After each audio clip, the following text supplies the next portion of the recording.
Depuis quand ça existe, les choses de la vie? Nous ne savons pas. Eh ben moi si.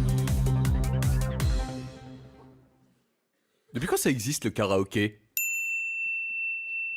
Vous savez pas quoi faire, alors vous vous levez et vous décidez d'aller faire chier le monde avec votre voix de merde.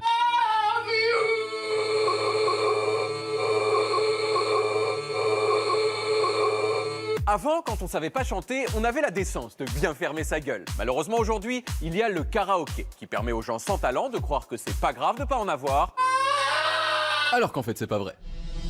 Mais alors, depuis quand ça existe le karaoké? Qui est la personne qui l'a inventé? Eh bien, pour le savoir, il faut aller à Osaka, au Japon. Sauf qu'aller à Osaka, c'est super cher. Du coup, il faut appeler Stéphanie, qui gère la production à Canal+, pour savoir si on peut débloquer du budget. Allô Stéphanie, tu peux me débloquer du budget? Pas de problème, je te débloque du budget. Ok, c'est bon, on a le budget.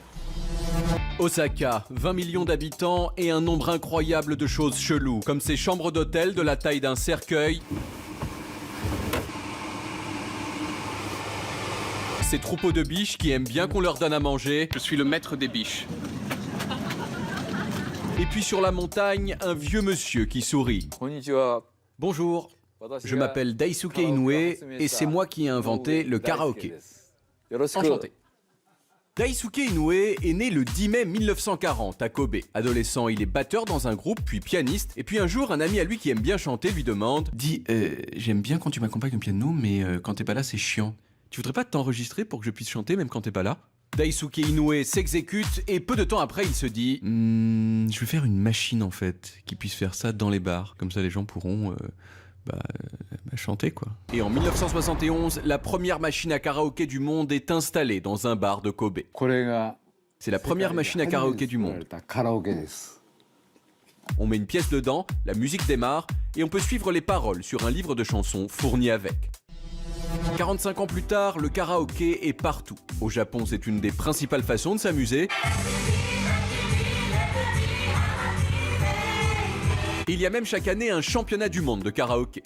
Daisuke Inoue, lui, a gagné beaucoup d'argent avec son invention, mais beaucoup moins qu'il aurait pu, parce qu'il n'a pas déposé de brevet. Il a tout de même reçu un prix super prestigieux, il a été élu l'un des 20 japonais les plus influents du XXe siècle, et il y a même eu un film sur sa vie. Karaoke desu, debedu ando peashesu. À 77 ans, Daisuke trouve que le karaoké c'est super pour la paix, parce que ça permet aux gens de se tolérer. Moi quand même je trouve ça désagréable, alors pour que ce le soit moins, je propose une nouvelle version, plus respectueuse des oreilles des autres. Ça s'appelle le makraoké, et cela consiste à interpréter en soirée les discours d'Emmanuel Macron. Cette confiance dans les acteurs, c'est aussi celle que nous voulons à l'endroit des collectivités locales. Le refus de baisser unilatéralement les dotations, comme le choix de l'instrument de contractualisation, sont emblématiques de cette approche fondée sur la confiance. Elle est inédite. Je vous remercie.